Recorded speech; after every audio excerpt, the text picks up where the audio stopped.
what like specifically drew you to that portion of it? I know we touched on it, but what was it that said, you know what, I want to really be in this part of the process? It's just such an interesting, place to be for a mastering engineer. I think it has to do with, the cliche is follow your heart, right? Mm, But I think it was more about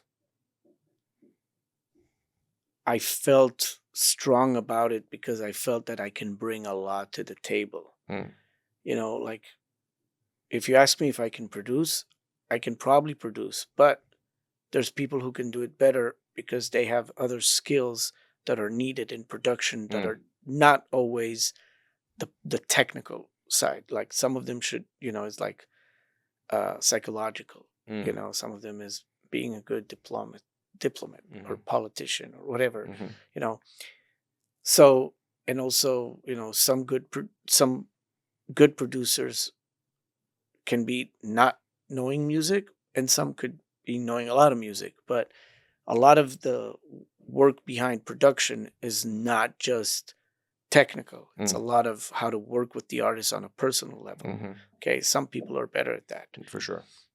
In terms of like tracking, well, good tracking engineers now are hard to find Mm, because a lot of it is knowing how to work with the mics and how to put them. It's not just let's hook a mic to a preamp and set the levels. right. They might, it might seem like that, but a lot of that goes into the practice of choosing the right mics, Mm, positioning them, choosing the right pre's for that mic, all that. And it's way bigger than it looks. mm, There's a difference between overdubbing, like mhm. overdubbing, recording vocals or Right, right. then tracking drums and the whole band and Right. getting those amazing results with that. Yeah. Same with mixing. If you look at mixing back in the day, most of it was on a board. You had effects that you route, connect, cabling, all that.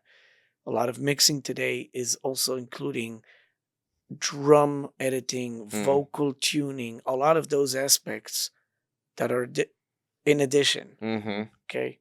So for me, mastering was the purest form of me wanting what I want, that I don't have anything else to deal as much. Mhm. But there's still knowing how to communicate with Right, clients. right, right. There's still figuring out problems and knowing what to do and making mistakes on the way. And Right, right. sometimes you got to own it, right? You got Yeah. to own the mistake and, Yeah. okay, let's do it again and figuring out what works. And you could be great at a lot of stuff, but there might be stuff that it just didn't work, right? Right.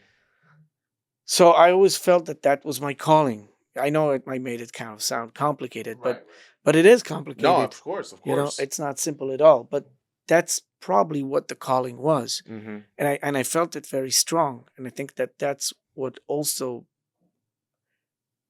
made me hit the ground running. Mm, And I took a lot of projects on myself, even a lot for free. mhm. Just to gain experience, knowledge, Yeah. sharpen my skills. Yeah.